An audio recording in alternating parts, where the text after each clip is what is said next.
Hello students, যারা তোমরা মাধ্যমিক পরীক্ষা দেবে তাদের জন্যে 90 নম্বরের সম্পূর্ণ একটা ইংলিশ কোয়েশ্চেন এবং তার সলিউশন বা সম্ভাব্য যে উত্তরগুলো হবে সেগুলো নিয়েই আমি আলোচনা করব এবং কিভাবে তোমরা এর উত্তর লিখবে বা উত্তর সহজেই যাতে করতে পারো এবং বেশি নম্বর যাতে পেতে পারো তাহলে সেগুলোরও কিছু টিপস আমি তোমাদের দেবো। দেখো, এটা মাধ্যমিক এক্সামিনেশন 2022 করছি এইভাবে যে কারণ 2022 সালে যারা পরীক্ষা দেবে তাদের জন্যে এটা ভীষণ ইম্পর্ট্যান্ট। বেশ কিছু রাইটিং এর মধ্যে বা গ্রামার যেগুলো আছে সেগুলো 2022-এর জন্যে খুবই ইম্পর্ট্যান্ট। তো আমি একটা কোশ্চেন কিভাবে সম্পূর্ণ সমাধান করা যায় বা তার যে কিছু টিপস দিচ্ছি যেগুলোর দ্বারা তোমরা অতি সহজেই বেশ কিছু নাম্বার বেশি পেতে পারো বা যাতে করে প্রায় 90 থেকে 95 বা 5% স্কোর করতে পারো, সেটা চেষ্টা করবে বা আমি তার সমাধানগুলো বা তার কিছু টিপস দিচ্ছি, তোমরা শুনো। দেখো, প্রথমে প্যাসেজটা বারবার বলছি, প্যাসেজটা তোমার সিন প্যাসেজ হলেও প্যাসেজটা পড়বে ভালো করে। তোমার জানা প্যাসেজ তবু তুমি পড়বে যে read the passage carefully and answer the questions that follow. It is the last time we shall be walking with বাপু। তাহলে এটা মানেটা তোমরা জানো, এটা সিন প্যাসেজ যে পড়েছো যে এই এটাই হলো শেষ সময় আমরা বাপুর সঙ্গে হাঁটবো। ইট ওয়াজ অ্যান অ্যাগনাইজিং ওয়াক, এটা ছিল বেশ যন্ত্রণাদায়ক হাঁটা। থাউজেন্ডস সাইলেন্টলি ওয়াচড দি প্রসেশন, এই হাজার হাজার ব্যক্তি একদম নীরবে সেই শোভাযাত্রাটা লক্ষ্য করছিল বা দেখছিল।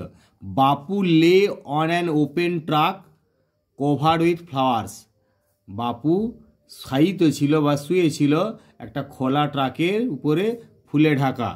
থাউজেন্ডস অফ পিপিল ওয়েপ্ট, হাজার হাজার লোকেরা কান্নাকাটি করছিল। Trying to touch Bapu's feet, আর চেষ্টা করছিল বাপুর পা বা পদযুগল স্পর্শ করতে। It was impossible to move in the thick crowd, একেবারেই এটা অসম্ভব ছিল সেই ঘন লোকজনের মধ্যে হাঁটাটা বা ওই যে সমস্ত লোকজন জমা হয়েছিল তার মধ্যে হাঁটাটা, এটা প্রায় অসম্ভব ছিল। As I moved forward slowly I understood I was not merely in the midst of grieving people, যখন আমি সামনে আগিয়ে গেলাম ধীরে ধীরে আমি বুঝতে পারলাম যে আমি কেবলমাত্র ওই শোকার্ত লোকজনের মধ্যেই নেই। This was even more than the funeral procession of India's beloved leader, এটা এমনকি সেই ভারতের প্রিয় নেতার যে অন্ত্যেষ্টিক্রিয়ার শোভাযাত্রা তার থেকেও বেশি কিছু। I was among people for hmm walking with Bapu had a special meaning, আমি সেই সমস্ত লোকেদের মাঝে ছিলাম যাদের কাছে বাপুর সঙ্গে হাঁটাটা একটা বিশেষ অর্থ ছিল। We had walked with Bapu over the rough and smooth of India's recent history, আমরা বাপুর সঙ্গে হেঁটেছি ভারতবর্ষের সাম্প্রতিক ইতিহাসের অনেক বন্ধুর এবং মসৃণ পথ ধরে। We could not now accept the fact that the man who had led us over many difficult paths was never going to walk with us again, আমরা এই ব্যাপারটা এই বিষয়টা গ্রহণ করতে পারছি না বা মেনে নিতে পারছি না যে মানুষটা আমাদেরকে অনেক কঠিন পথে পরিচালিত করেছেন তার সঙ্গে আমরা আর হাঁটতে পারছি না বা হাঁটতে যাচ্ছি না। বাপু slight figure had walked staff in hand over a large part of India, বাপুর সেই খর্বাকৃতি পাতলা চেহারা, লাঠি হাতে বাপুর সেই পাতলা খর্বাকৃতি চেহারা ভারতবর্ষের বিশাল একটা অংশ ধরে হাঁটাহাঁটি করেছে। To walk is to move, to walk is to make slow progress, আর হাঁটারই অর্থ হলো ধীর প্রগতি সৃষ্টি করা। It is to think with clarity, আর এটা it is to think with clarity, স্পষ্টভাবেই ভাবা যাবে বা স্পষ্ট করে ভাবা যাবে, পরিষ্কার করে ভাবা যাবে। And closely look at all, এবং খুব নিবিড়ভাবে সব কিছুর দিকেই তাকানো যাবে। দ্যাট ইজ অ্যারাউন্ড ইউ, যেগুলো তোমার চারদিকে রয়েছে। From small insects to the Horizon in the distance, সেই ছোটোখাটো কীটপতঙ্গ থেকে দূরের দিগন্ত পর্যন্ত। মোর over to walk was open the only way open in the average Indian, অর্থাৎ উপরন্তু এই হাঁটাটাই হচ্ছে প্রায়ই একমাত্র পথ সাধারণ ভারতবাসীর কাছে। It required no vehicle except his own body and cost him nothing but his energy. আর এই হাঁটার জন্য কোনো যানবাহনের দরকার নাই তার নিজের শরীর ছাড়া, আর তার নিজের শক্তি ছাড়া কোনো কিছুর মূল্য দিতে হবে না। তাহলে এটা তোমাদের সিন প্যাসেজ, এটা তোমরা পড়েছো, অনেকবার পড়েছো, আমি তবু একবার মানে বলিয়ে দিলাম দ্রুত। এরপর দেখো প্রশ্নগুলো। Write the correct alternative complete the following সেন্টেন্সে ইন দি গিভিন পেসেস। তাহলে এখানে পেজ বলতে এখানে পেজ তোমাদের দেয়া থাকবে, হয়তো ছোটো একটা বক্স দেয়া থাকতে পারে। The last walk with Bapu was painful. এবার এইগুলো তোমাদের এইখানে লাইন খুঁজলেই পেয়ে যাবে আরামসে, এটা তোমাদের কোনো কষ্ট হওয়ার কথা নয়। এখানে দেখো এটা আছে অ্যাগোনাইজিং আছে, তাহলে সে অ্যাগোনাইজিং মানে যন্ত্রণাদায়ক অর্থাৎ পেনফুল। তারপরে বিয়ের দেখো according to the narrator walking with Bapu was, বলছি এখানে বলছে quite boring, a usual affair, not a commonplace affair. ওখানে ছিল একটা স্পেশাল মিনিং, তার মানে কি এটা সাধারণ ব্যাপার নয়, তাহলে not a commonplace affair তোমরা বললে।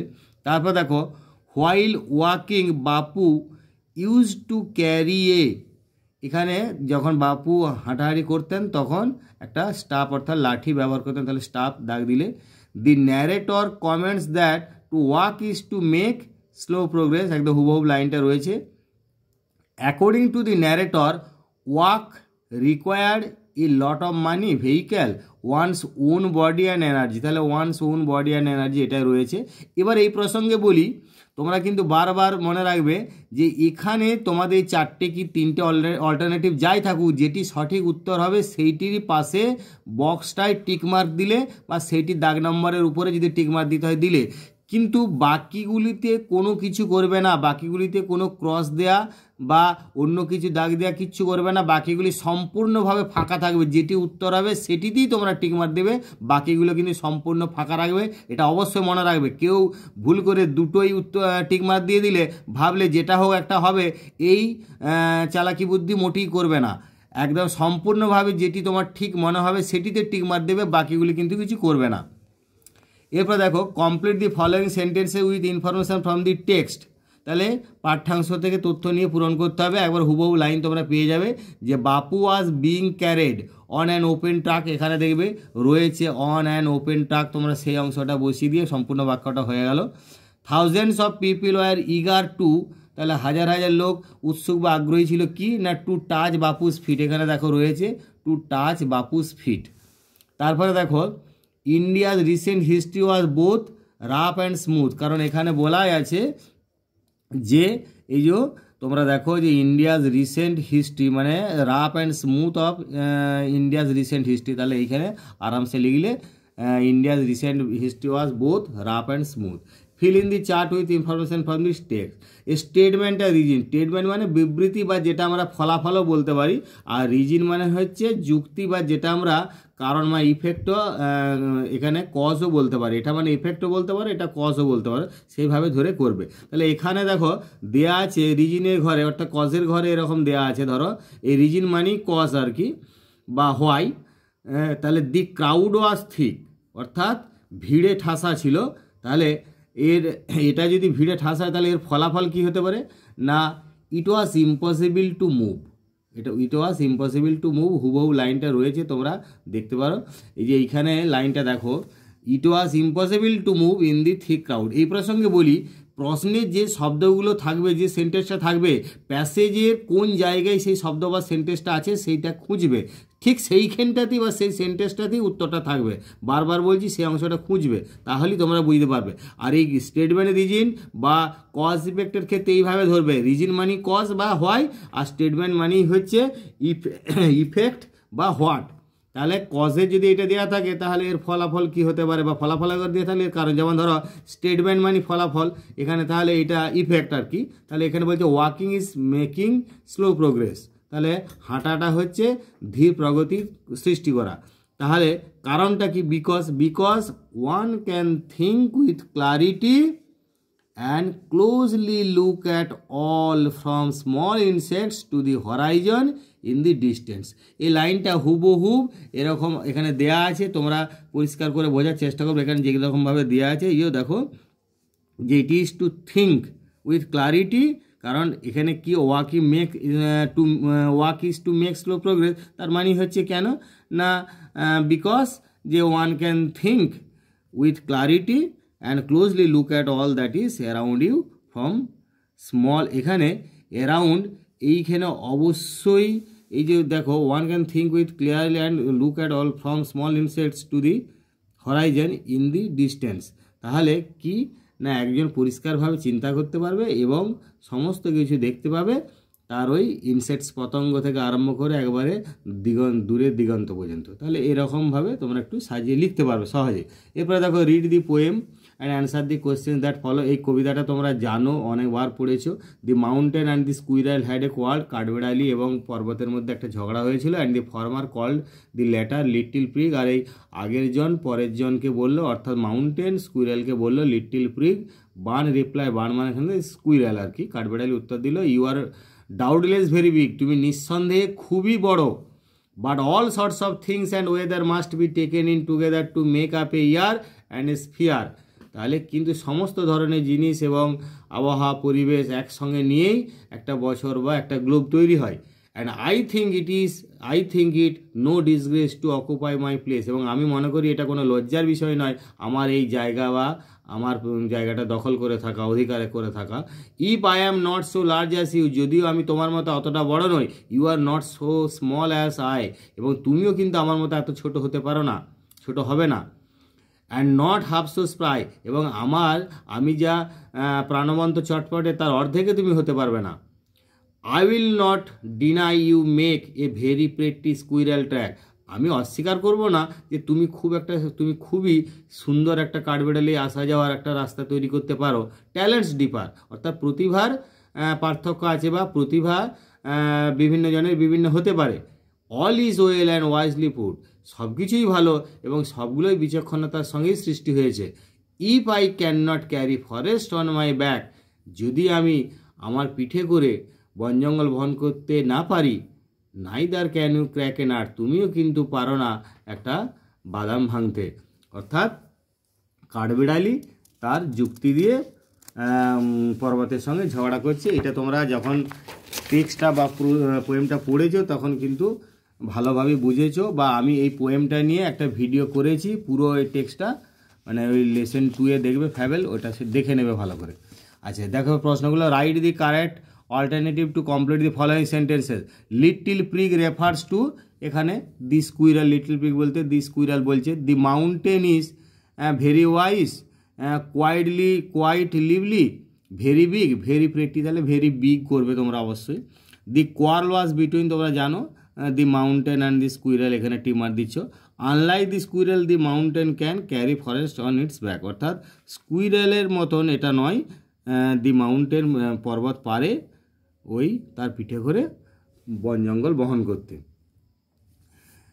এরপর দেখো অ্যান্সার দি ফলোয়িং কোয়েশ্চেন্স, এখানে 2 নম্বর করে আছে, একটু খেয়াল করবে সম্পূর্ণ বাক্যে বা যেখানে থাকবে তোমরা চেষ্টা করবে এই প্রশ্নের শব্দগুলো প্যাসেজে কোথায় আছে বা এখানের ক্ষেত্রে পোয়েমের কোথায় আছে, এবং সেইখান থেকে যতটা সম্ভব শব্দ ব্যবহার করবে এবং লাইন তোলা গেলে লাইন তুলবে। যেমন বলছে how does the mountain make fun of the squirrel, কীভাবে এই পর্বত স্কুইরালকে নিয়ে মজা করছে বা কাঠবিড়াল নিয়ে মজা করছে না। দেখো যে টেন্সে থাকবে, খেয়াল করবে যে টেন্সে থাকবে সেই টেন্সই উত্তর লেখার চেষ্টা করবে, এবং এখান থেকে প্রশ্ন থেকে যতটা সম্ভব বেশি করে শব্দও ব্যবহার করবে, সেই প্রশ্নের শব্দগুলোকে সাজিয়ে লিখবে। যেমন আমি সাজিয়েছি দেখো, the mountain makes, 3rd person singular মানে সিম্পল প্রেজেন্ট টেন্সে আছে, তাহলে the mountain makes fun of the squirrel, এখানে শব্দগুলোকে ব্যবহার করলাম কীভাবে মজা করছে না, by calling him little prig. এবার আবার দেখো mention 2 qualities of the mountain, এই পর্বতের দুটো গুণাবলী উল্লেখ করতে হবে না। The 2 qualities of the mountain mention in the poem, এইগুলোই শব্দগুলো আমি ব্যবহার করছি। দেখো দি 2 qualities of the mountain mentioned in the poem are, দুটো গুণাবলী যেগুলো আমাদের কবিতাতে উল্লিখিত রয়েছে সেগুলো কি না, to make a very pretty squirrel track, ওখানে বলা আছে দেখো সুন্দর কাঠবিড়ালি আসা যাওয়ার রাস্তা তৈরি করতে পারে, তাহলে to make a very pretty squirrel track and to carry forests on its back, and to carry forests on its back, তাহলে এই দুটো হলো। এবারে দেখ আমরা আনসিনে চলে যাব। আনসিন সাধারণত তোমাদের নিউজ পেপারের কোনো একটা আর্টিকেল তুলে দিতে পারে বা নিউজ পেপার থেকেই কোনো অংশ তুলে দিতে পারে, সেগুলো যেগুলো তোমরা যখন পরীক্ষা দিচ্ছ তার কিছুদিন আগে নিউজ পেপারে খুব গুরুত্বপূর্ণ বিষয়ের কিছুটা অংশ তুলে দিতে পারে। এখানেও সেরকমই একটা অংশ তুলে দেওয়া আছে। তো তোমরা এখানে দেখতে পাচ্ছ যে adapted from the interview published in the Times of India dated 31 August 2016, অর্থাৎ 2016 সালে 31 আগস্ট যে টাইমস অফ ইন্ডিয়াতে প্রকাশিত হয়েছিল একটা ইন্টারভিউ, তার থেকে এটা নেওয়া। দেখো পড়ি এটা, তাহলে পিভি সিন্ধু ইন্ডিয়াস লেটেস্ট ব্যাডমিন্টন সুপারস্টার, অর্থাৎ পিভি সিন্ধু যিনি হচ্ছেন ভারতবর্ষের এবার লেটেস্ট মানে নবীনতম badminton superstar, spoke freely and frankly to the press, সংবাদ মাধ্যমের সঙ্গে খুব ফ্রিলি অর্থাৎ খোলাখুলি কথাবার্তা বলেছিলেন। She impressed everyone with her charming manner, infectious smile and friendly jokes. She impressed মানে কি, তিনি প্রভাবিত করেছিলেন, অর্থাৎ তিনি সকলের উপর এইভাবে ইমপ্রেস করেছিলেন বা প্রভাবিত করেছিলেন। কিভাবে না, তার সেই চার্মিং অর্থাৎ মিষ্টি মনোহর মুখ, কী বলবো, চার্মিং মানে তোমরা এরকম বলতে পারো মিষ্টি ব্যবহার, চার্মিং ম্যানার, ইনফেকশাস স্মাইল অর্থাৎ সেই ব্যাপ্তিশীল হাসি, অ্যান্ড ফ্রেন্ডলি জোকস এবং বেশ বন্ধুত্বপূর্ণ হাসি তামাশা বা ঠাট্টা তামাশা দিয়ে। The Rio Olympics silver medallist is a lively 21 years old with a sharp brain and fierce dedication, এটা বানানটা খেয়াল করবে, DEDICATION, dedication to her work, অর্থাৎ এই রিও অলিম্পিক্সের সিলভার মেডেলিস্ট অর্থাৎ রৌপ্য পদক বিজয়ী, লিভলি 21 years old, বেশ প্রাণবন্ত চটপটে খুশি প্রাণবন্ত সেই 21 বছরের মেয়ে বা মহিলা, উইথ এ শার্প ব্রেন, যার একটা তীক্ষ্ণ বুদ্ধি, এবং ফায়ার্স ডেডিকেশন অর্থাৎ তীব্র আত্মনিবেদন তার কাজের প্রতি ছিল, তার তীব্র আত্মনিবেদন ছিল, অর্থাৎ ডেডিকেশন মানে আত্মনিবেদন বা নিজেকে আত্মোৎসর্গ করা। She recalled her days at Gopichand academy, তিনি সেই গোপীচাঁদ একাডেমি যে সংস্থা সেখানে যে দিনগুলো কাটাচ্ছিলেন বা সেখানে যে ট্রেনিং প্রশিক্ষণ নিচ্ছিলেন সেটা স্মরণ করলেন, রিকল্ড মানে স্মরণ করা। সি টোল্ড দি প্রেস, তিনি সংবাদ মাধ্যমকে বললেন, that she started her training, তিনি তার প্রশিক্ষণটা শুরু করতেন অ্যাট 4:30 AM, খেয়াল করবে এটা 4:30 AM অর্থাৎ ভোর 4:30 এভরিডে প্রতিদিন, and she used to continue to stick to that same schedule, এটা সেম মানে একই, অর্থাৎ এবং তিনি চেয়েছিলেন কি না ওই একই সময় সারণীতে ধরে রাখতে বা একই সময় সারণীতে অনুযায়ী কাজটা করতে। C was full of praise for Gopichand academy, তাই গোপীচাঁদ একাডেমির প্রতি তার খুবই প্রশংসা ছিল বা তিনি খুবই প্রশংসা করছিলেন এই গোপীচাঁদ একাডেমি নিয়ে। তিনি কি বললেন না, আই ক্যান টেল ইউ, আমি আপনাদেরকে বলতে পারি, she said with great excitement, খুবই উত্তেজনা সহকারে তিনি বললেন, দি ইনফ্রাস্ট্রাকচার অ্যান্ড এভরিথিং, সেই পরিকাঠামো বা সব কিছুই হ্যাজ বিন পারফেক্ট, খুবই নিখুঁত, and we have been getting all the facilities, এবং আমরা সবাই সমস্ত কিছুই সুযোগ সুবিধা সেখানে পাচ্ছি। Whatever we have wanted has been there, আমরা যা কিছু চাই বা চেয়েছিলাম সবই সেখানে রয়েছে। When she was asked how she felt to be a women achiever, যখন তাকে জিজ্ঞাসা করা হলো যে একজন মহিলা সফল বা মহিলা হয়ে আপনি যে সফল হয়েছেন তার জন্য কীরকম আপনার অনুভব হচ্ছে? তো সি রিপ্লাইড, তিনি তখন উত্তর দিলেন, it's really a great feeling, এটা সত্যি করে একটা দারুণ উত্তেজনা বা দারুণ অনুভব। সি অ্যাডেড দ্যাট, তিনি এও বললেন যে অল দ্য উইমেন পার্টিসিপেন্টস, সমস্ত মহিলা অংশগ্রহণকারীরা ফ্রম ইন্ডিয়া, যারা ভারত থেকে মহিলা হিসাবে অংশগ্রহণ করেছেন, পারফর্মড রিয়েলি ওয়েল, খুবই ভালো তারা পারফর্ম করেছিলেন, অর্থাৎ খুবই ভালো তাদের কাজটা করেছিলেন। বিকজ সি বিলিভ দ্যাট, কারণ তিনি বিশ্বাস করতেন যে coming to the Olympics itself, কারণ অলিম্পিক্সে আসাটাই তো ওয়াজ এ ভেরি বিগ অ্যাচিভমেন্ট, এটা খুবই বড় সাফল্য।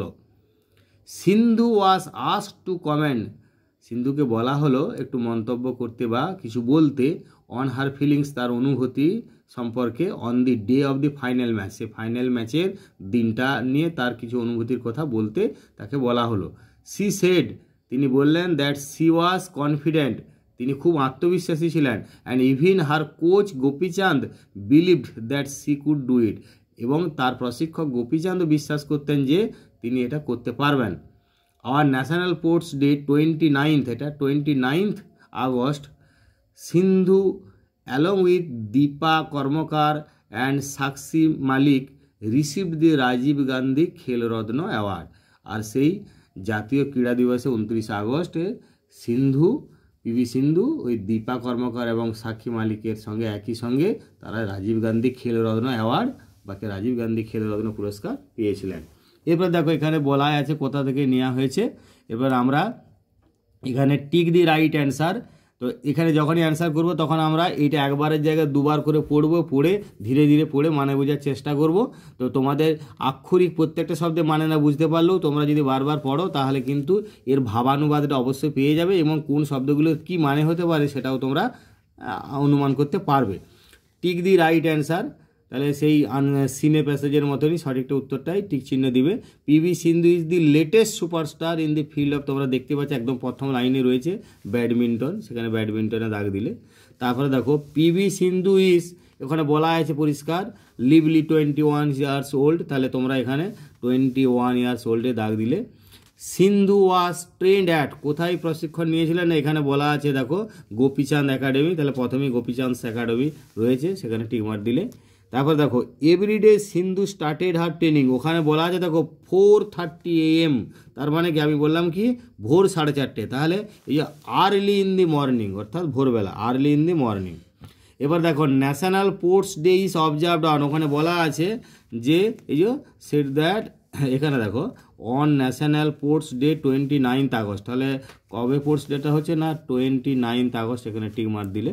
এরপরে দেখো দি এবাভ প্যাসেজিস অ্যান্ড অ্যাডাপ্টেশন ফ্রম, কোথা থেকে গ্রহণ করা হয়েছে না একবারে শেষে ব্যাকেটের মধ্যে দেওয়া আছে দেখো যে adapted from the interview published in the Times of India, তাহলে এখানে কোথা থেকে অ্যাডাপ্ট করা হয়েছে না বলবে এটা ইন্টারভিউ থেকে, তাহলে অ্যান ইন্টারভিউ, একটা ইন্টারভিউ টিক মার্কটা দিলে। এবার দেখো each of the following statements is either true or false, write T for true and F for false. এখানে কিন্তু খেয়াল করবে ট্রু বা ফলসের জন্যে যদি ট্রু হয় তাহলে টি লিখছে, ফলস হলে এফ লিখবে, ক্যাপিটালে প্রিন্ট ক্যাপিটাল লেটারে এটা লিখবে। Also pick out suitable lines phrases from the passage in support of your answer, অর্থাৎ সাপোর্টিং স্টেটমেন্ট তোমরা ইতিপূর্বে বহুবার তোমরা সিন প্যাসেজে করেছো, অতএব জানো যে সাপোর্টিং স্টেটমেন্ট অর্থাৎ কোন সেন্টেন্স বা ফ্রেজটা দেখে আমরা যে ট্রু বা ফলস বলছি সেটা তুলে লিখতে হবে, এবং প্যাসেজ থেকে সেই অংশটা হুবহুব তুলবে যেমনটি আছে, এবং সিঙ্গেল ইনভার্টেড কমার মধ্যে, বারবার বলছি খেয়াল করবে সিঙ্গেল ইনভার্টেড কমার মধ্যে। প্রথমে দেখো while speaking to the press Sindhu was nervous and shy, যখন সেই সংবাদ মাধ্যমের সঙ্গে কথা বলছিলেন তখন সিন্ধু কিন্তু খুবই নার্ভাস ছিলেন এবং লাজুকও ছিলেন, কিন্তু এটা ফলস, কারণ তিনি ফ্রিলি ফ্র্যাঙ্কলি বলেছেন, একদম প্রথম লাইনই রয়েছে দেখো এইখানে যে তিনি যখন কথা বলছেন তখন এইখানে দেখো এই পিভি সিন্ধু ইন্ডিয়ার latest badminton superstar spoke freely and frankly to the press, তাহলে আমি ওই লাইনটা এখানে ফলস বলে হুবহু লিখে দিলাম, পিভি সিন্ধু ইন্ডিয়ার latest badminton superstar spoke freely and frankly to the press. সেইভাবে আবার দেখো এইখানে বলছি যে Sindhu was full of admiration for Gopichand academy, এখানে হুবহু লাইনটা রয়েছে দেখবে সি ওয়াজ, এটা অবশ্যই ট্রু, তাহলে টি লিখলে তাহলে C was full of praise for Gopichand academy, তো হুবহু এরকম লাইনটি রয়েছে, তোমরা সিঙ্গেল ইনভার্টেড কমার মধ্যে লিখে দিলে। আবার দেখো as a women achiever she felt excited, তিনি একজন নারী হিসাবে সফল হওয়ার জন্য তিনি খুবই উত্তেজিত ছিলেন। তাহলে when she was asked how she felt, এটা অবশ্যই ট্রু, কারণ এই লাইনটা আমরা পড়লেই পাবো যে when she was asked how she felt to be a women achiever she replied it's really a great feeling, তার মানে খুবই তিনি মানে মহা আনন্দে উত্তেজিত ছিলেন। তাহলে এক্সাইটেড এখানে ট্রু বলে এই অংশটা আমি হুবহু ওখানে লিখে দিলাম। এরপর দেখে answer the following question, how did Sindhu Impress everyone, কীভাবে না একবারে পুরোপুরি লাইনটা রয়েছে সিন্ধু ইমপ্রেস, তাহলে এখানে তোমার পাস্ট টেন্সে আছে, আমি পাস্ট টেন্সে উত্তর লিখবো, সিন্ধু ইমপ্রেসড করে দিলাম এভরিওয়ান প্রত্যেককেই, এখানে শব্দগুলো আমি বসালাম। এবার কীভাবে না with her charming manner, infectious smile and friendly jokes, একদম এই সেম শব্দগুলো রয়েছে, এখানটা কোথায় লাইনটা রয়েছে তোমরা খুঁজলেই পাবে, দিয়ে এই সেম শব্দগুলো এইভাবে সাজিয়ে লিখলে। Mention the two special qualities that Sindhu has, তো খুবই সোজা, Sindhu has a sharp brain and fierce dedication to her work, এরকম লাইনটা হুবহু রয়েছে যে Sindhu has a sharp brain and fierce dedication to her work, এগুলো তার দুটো গুণাবলী। What is Sindhu's opinion about the women participants from India at the Rio Olympics, এটা কিন্তু একেবারে যেমনটি লাইন রয়েছে, তোমরা যদি কেটে ভেঙে লিখতে না পারো আমি তোমাদের সুবিধার্থে পুরোপুরি লাইনটি বড় সেন্টেন্সটি তুলে দিয়েছি, যে সিন্ধুস ওপিনিয়ন ওয়াজ দ্যাট, এরপরে এখান থেকে পুরো এগুলো সবই তোমরা ওখানে পেয়ে যাবে, একবারে পুরো সেন্টেন্সটা তোলা আছে দেখো।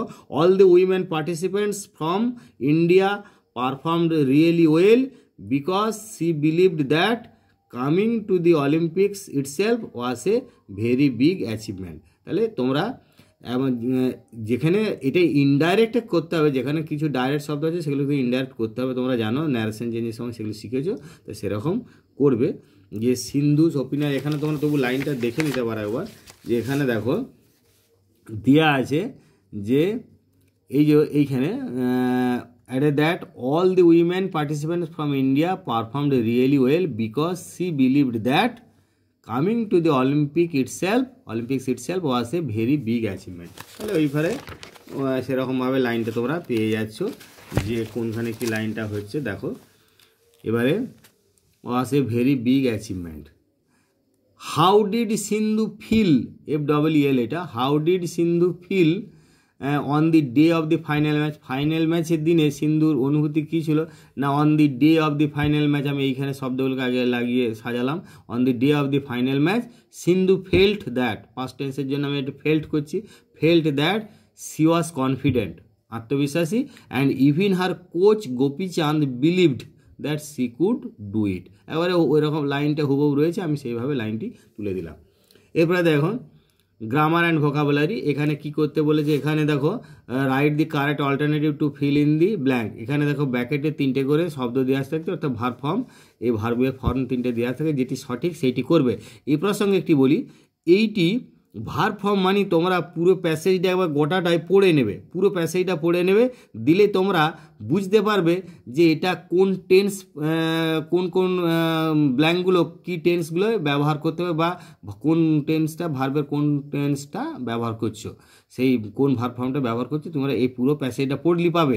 এবার এই প্রসঙ্গে বলি, যেমন এই প্যাসেজে ধরো a major fire, broke, breaking, out in Taltala, area on Friday afternoon, তার মানে এটা একটা রিপোর্টের মতন মনে হচ্ছে। দি ফায়ার, তারপরে দেখো was caused in an by an explosion in a factory, several fire engines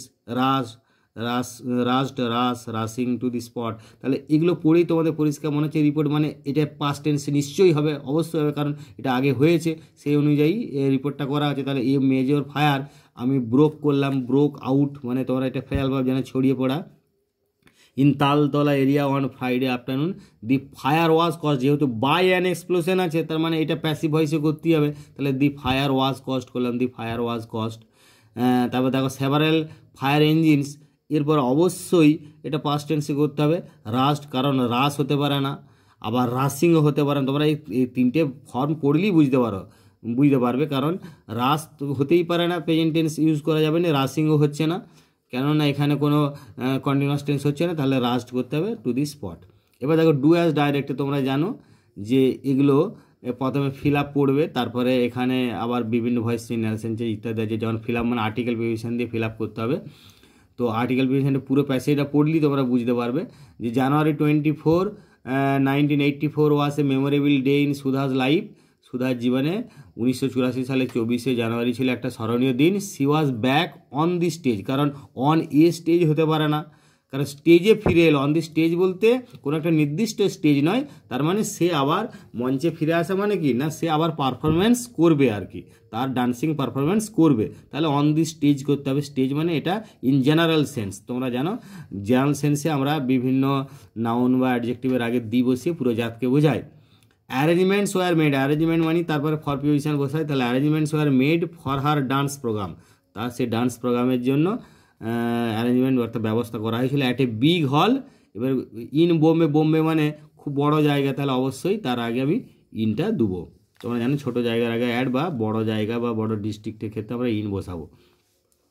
someone wrote this letter in the 19th century, এটি কী করতে হবে না, চেঞ্জ দি ভয়েস, তাহলে এটি ভয়েস চেঞ্জ করতে হবে। সামওয়ান মানে এটি আছে দেখো তোমার অ্যাক্টিভ ভয়েসে, যে ভয়েসে আমি ভয়েস চেঞ্জ নিয়ে যে ভিডিওটা করেছি তোমরা অতি অবশ্যই দেখে নেবে ভয়েস চেঞ্জ কী করে করতে হয়। ভয়েস চেঞ্জ, ন্যারেশন চেঞ্জ বা ডিগ্রি চেঞ্জ সবগুলো নিয়ে একটা একটা করে সেপারেট ভিডিও করা আছে গ্রামারে, অবশ্যই দেখবে, তাহলেই বুঝতে পারবে ক্লিয়ার। এখানে আমি শুধু উত্তরটা বলে দিচ্ছি বা তোমাদেরকে কীভাবে উত্তরটা করবে বলে দিচ্ছি যে এখানে বলছে যে কেউ চিঠিটা লিখেছিল 19th century-তে, তাহলে এটা অ্যাক্টিভ আছে, আমাকে প্যাসিভে করতে হবে, পাস্ট টেন্সে আছে, এখানে আমি সাবজেক্ট হিসাবে সামওয়ান পাচ্ছি, তো আমার এটা আর এখানে যেহেতু অবজেক্ট পাচ্ছি দিস লেটার, তাহলে আমি দিস লেটারটাকে আমি সাবজেক্ট করলাম দিস লেটার। এবার পাস্ট টেন্সের জন্য ওয়াজ রিটিন করছি, রোট হচ্ছে রাইট মূল ফর্ম, তাহলে রিটিন পাস্ট পার্টিসিপল, তাহলে this letter was written in the 19th century। এবার বাই সামওয়ান লেখার দরকার নেই, কারণ চিঠিটা কেউ না কেউ তো লিখবে, তাহলে সামওয়ান মানে কেউ না কেউ, তাহলে সেই জন্য আমার এখানে বাই সামওয়ান দেওয়ার দরকার হয় না। আবার ঘুরিয়ে এরকম প্যাসিভ থাকলে তোমরা জানো যে তখন আমাকে সাবজেক্ট হিসেবে সামওয়ান ধার করতে হয়। তাহলে this letter was written in the 19th century।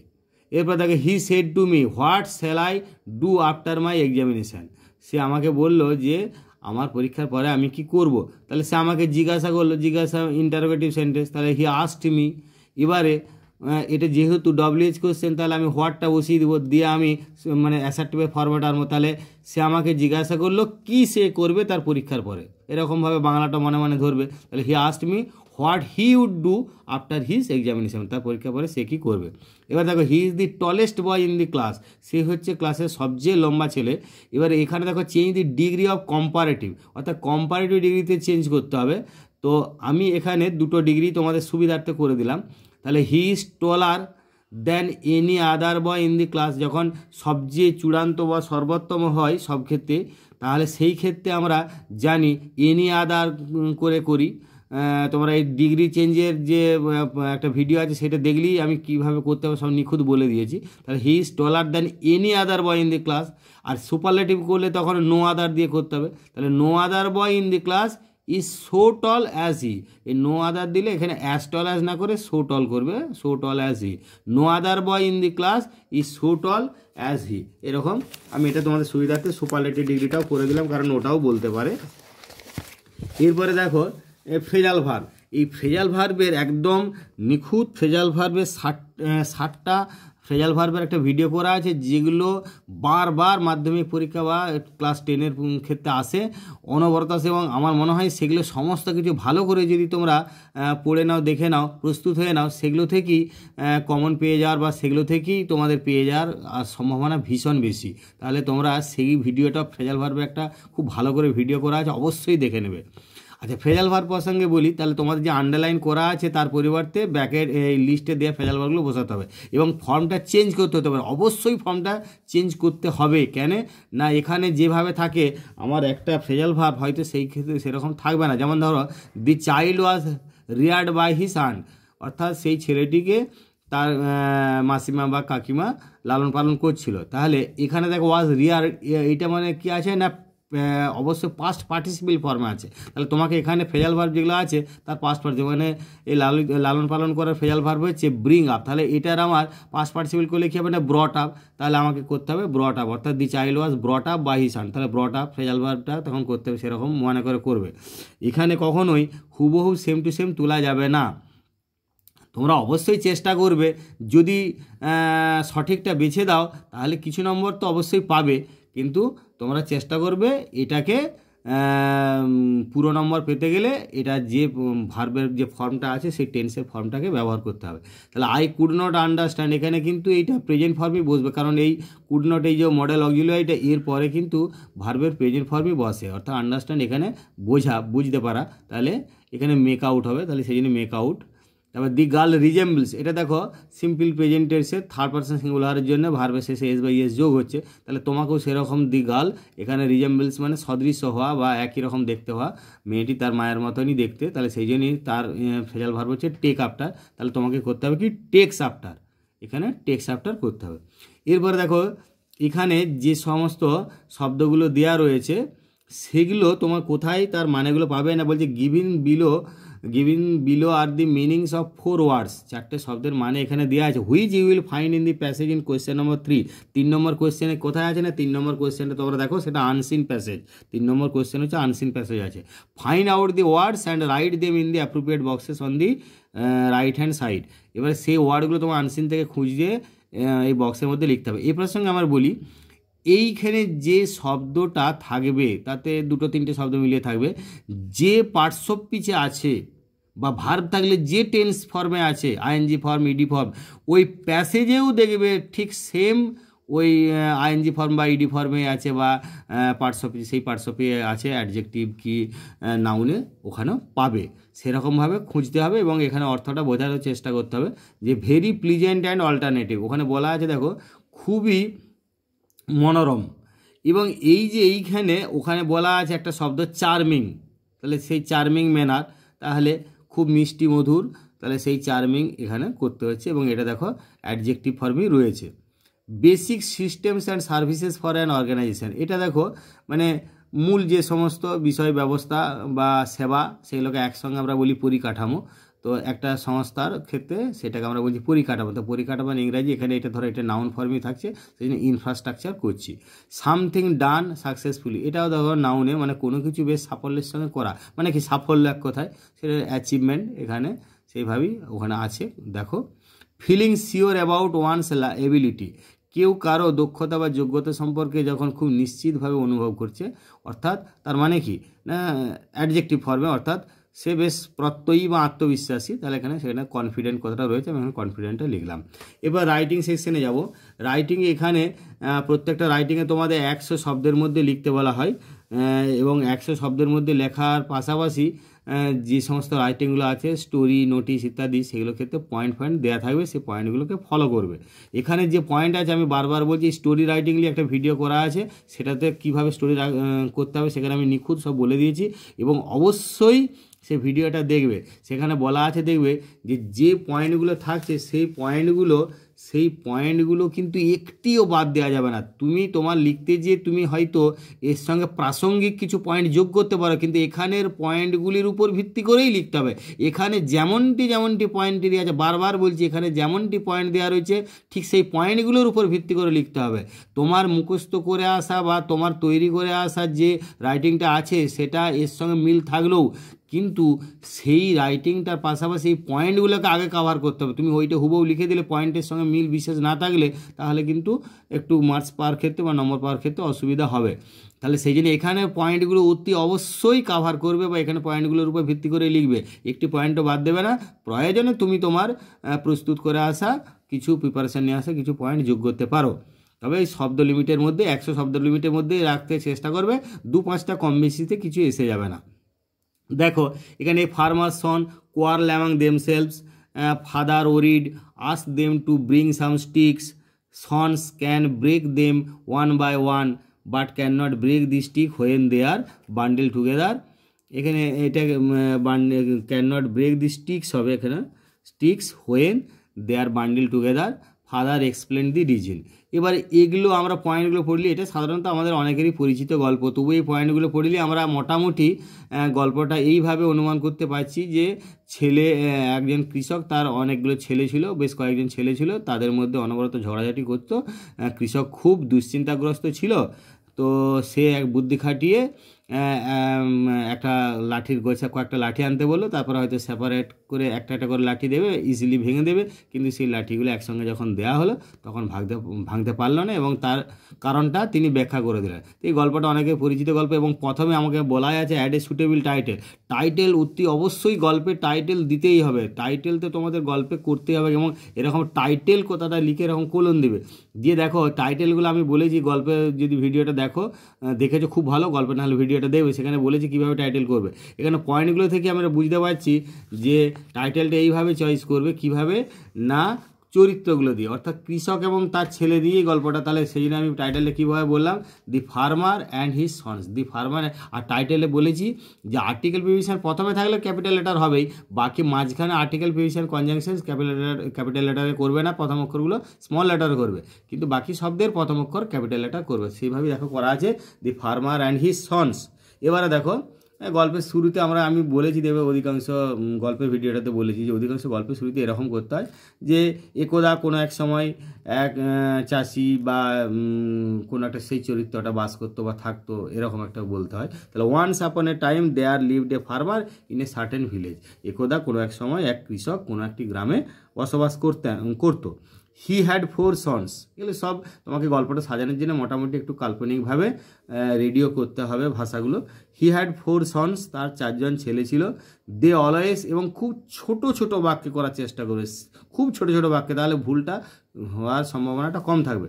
They always quarrelled among themselves, তারা নিজেদের মধ্যে সর্বদা ঝগড়া করতো।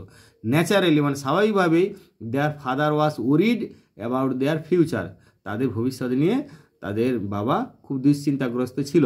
হি advised them to live together peacefully but in vain, সে তাদেরকে উপদেশ দিত যে শান্তিপূর্ণভাবে একসঙ্গে থাকতে, কিন্তু বৃথা। বাট ইন ভেন মানে কিন্তু বৃথা। দি ফার্মার হিট আপন এ প্ল্যান, এই হিট মানে এটা পাস্ট টেন্সেই আছে, ধরে নিতে হবে, অর্থাৎ কৃষক একটা মতলব করলো বা পরিকল্পনা করলো। He asked his sons to bring some sticks, সে কী করলো না, সে তার ছেলেদেরকে বলল কিছু লাঠি আনতে। He gave a separate stick to each of them, সে কী করলো একটা করে সেপারেট অর্থাৎ আলাদা আলাদা করে লাঠি তাদের প্রত্যেককে দিল। দেন হি সেড টু, এবার এখানে দেখো যতটা সম্ভব হি সেড টু দেম, অর্থাৎ আমরা মাঝে মাঝে কিন্তু এই ডাইরেক্ট কোটেশন ব্যবহার করলে, অর্থাৎ ডাইরেক্ট ন্যারেশন ব্যবহার করলে কিন্তু ভীষণ ভালো হয়, অবশ্যই গল্পটা কিন্তু খুব বেশি নম্বর পাওয়া যাবে, ভালো নম্বর পাওয়া যাবে। অবশ্যই ডাইরেক্ট ন্যারেশন ব্যবহার করার চেষ্টা করবে। তাহলে to them, said to them, দেখো কেমন ডাইরেক্ট ন্যারেশন কোটেশন ব্যবহার করে। Now each of you break the stick, now each of you, তোমাদের এখন প্রত্যেকেই লাঠিটা ভাঙো, দিয়ে এবার কোটেশনটা সারা করে each of them broke the stick easily, সহজেই লাঠিটা ভেঙে দিল। The farmers bundle the sticks together, farmer ওই লাঠিগুলোকে একসঙ্গে বজা বেঁধে দিল। He gave the bundle to each of them again, আবার সেই বান্ডিলটাকে তাদের প্রত্যেককে আবার দিল, ওয়ান বাই ওয়ান, এক এক করে বা একের পর এক। অ্যান্ড টোল্ড দেম, এবং তাদেরকে বললো টু ব্রেক ইট, সেই বান্ডিলটা বা এটা ভাঙতে। The sons fail to break the bundle, সেই ছেলেরা এই বান্ডিলটা ভাঙতে ব্যর্থ হলো।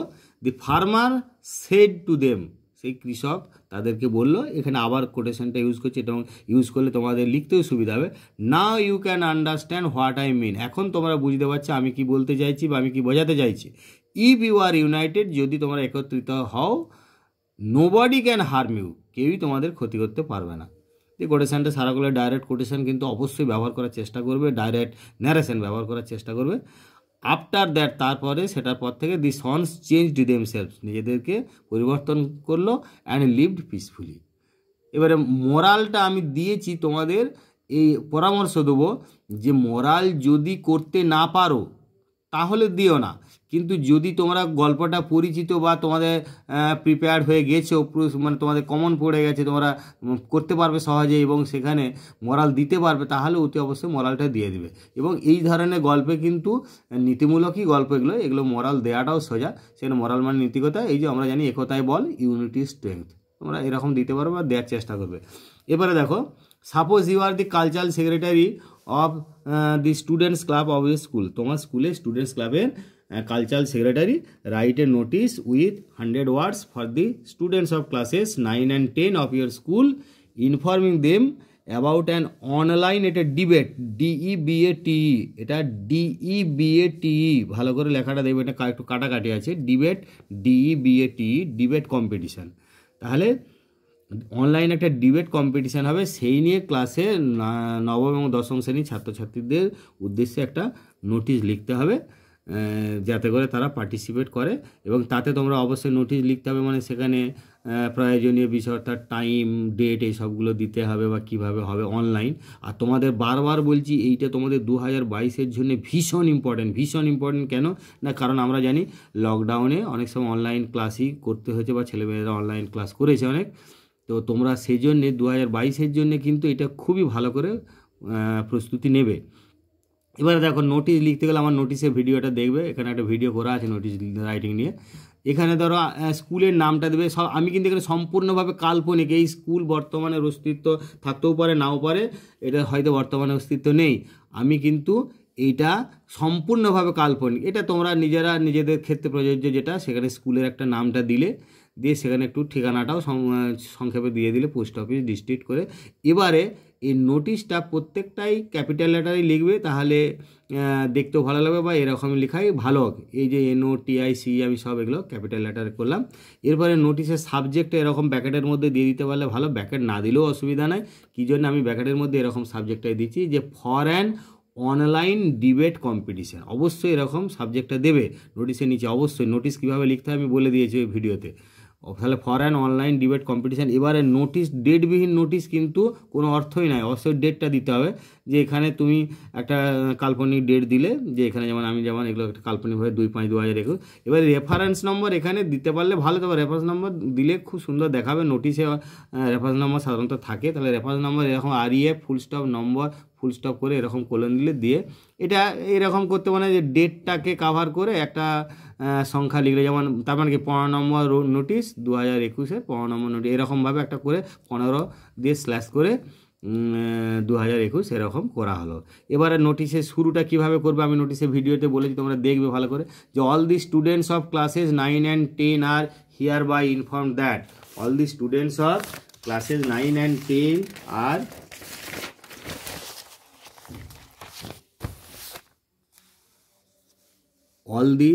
তাহলে all the students of classes 9 and 10 are hereby inform that, এখানে আর আবার তোমরা এটা দেখে নিতে পারো, যে দ্যাট অ্যান অনলাইন ডিবেট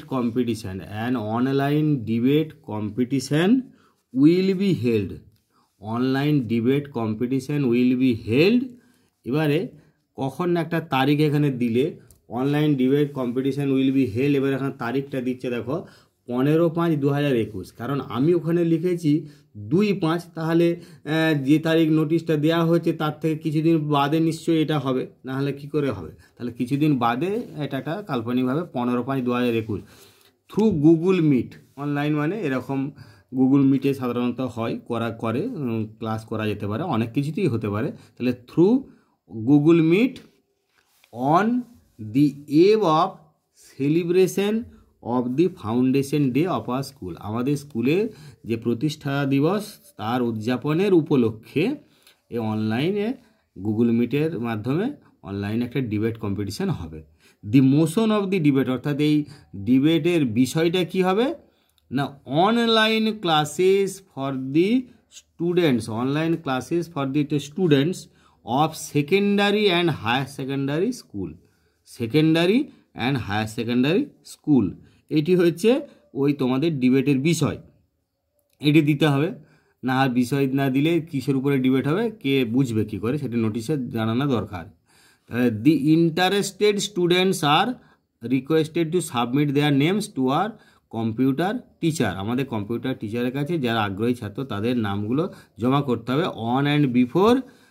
এবারে এটাও একটা মানে তারিখটা এমনভাবে দিতে হবে যে যদি 15 তারিখে হয় তার 2-1 দিন আগের মধ্যে দিতে হবে, সেইভাবে আমি করেছি। দেখো 12/5/2021 দে মাস্ট ইনফর্ম দেয়ার, এবারে নাম দেওয়া মানে যেহেতু এখানে তোমরা অনলাইনের ব্যাপার হচ্ছে এবং মানে সশরীরে প্রেজেন্ট থেকে এটা কম্পিটিশানটা হচ্ছে না, তাহলে অনলাইনের মাধ্যমে হবে মানে এরকমভাবে ইনফরমেশনটা দেওয়া দরকার।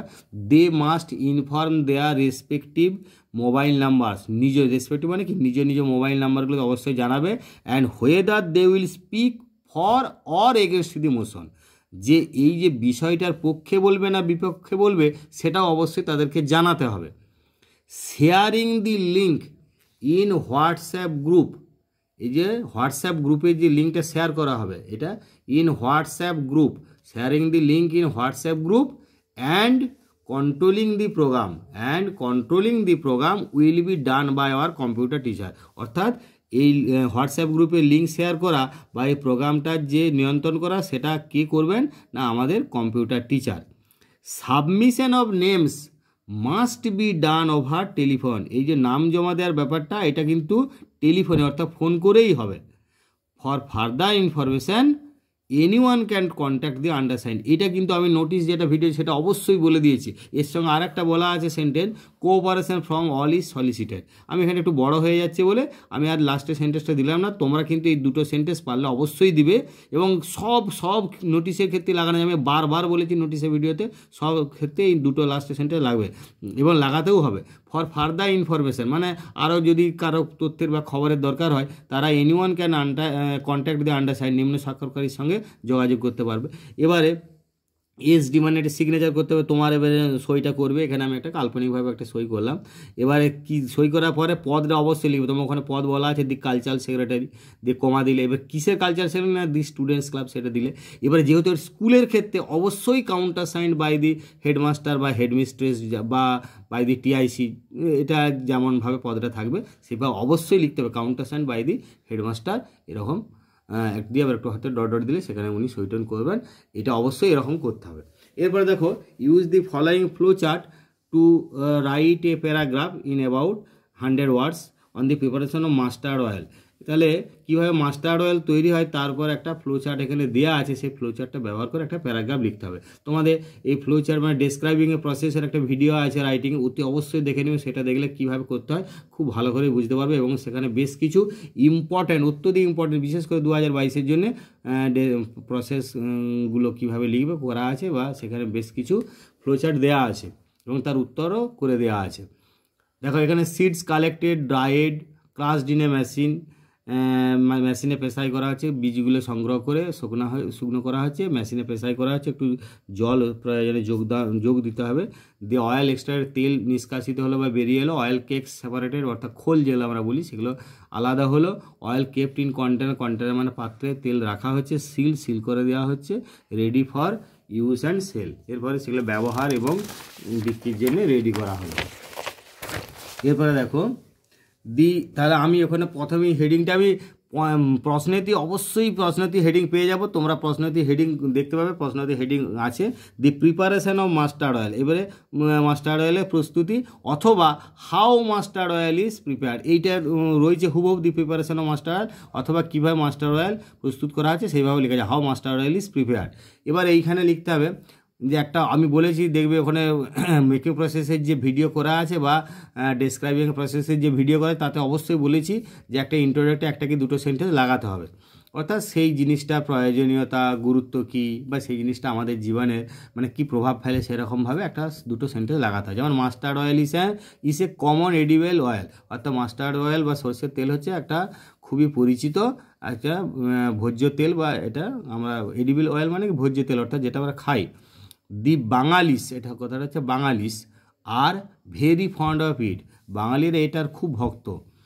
টু প্রিপেয়ার দিস অয়েল, এই তেলটা প্রস্তুত করতে হলে few steps are to be followed, কয়েকটা ধাপ অনুসরণ করতে হবে। প্রথমে এরকম করে তোমরা জানো লিঙ্কের ব্যবহার করে করতে হবে।